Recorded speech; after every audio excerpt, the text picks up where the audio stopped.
Aliyu nee na diggante 8h ak midi yàlla dana xatte mbindeef yëpp te nag kenn ku nekk dana wéet ak yow ba nga foog ne yow rek la yàlla bind wa kulluhum aatihi yawmal qiyaamati fa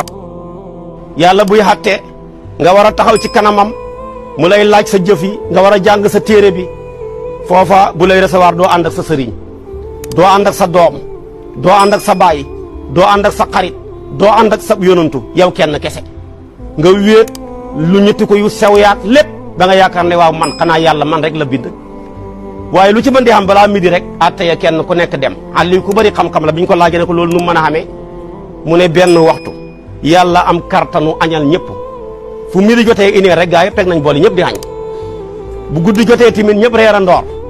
bu ndékki jotee gaa yi teg seen kaas yi ñëpp ndékki ku ci mën a ndékkil ñëpp añal ci ñëpp man cee reeral ñëpp bu ne la mën naa cee atte ñëpp jërul weddi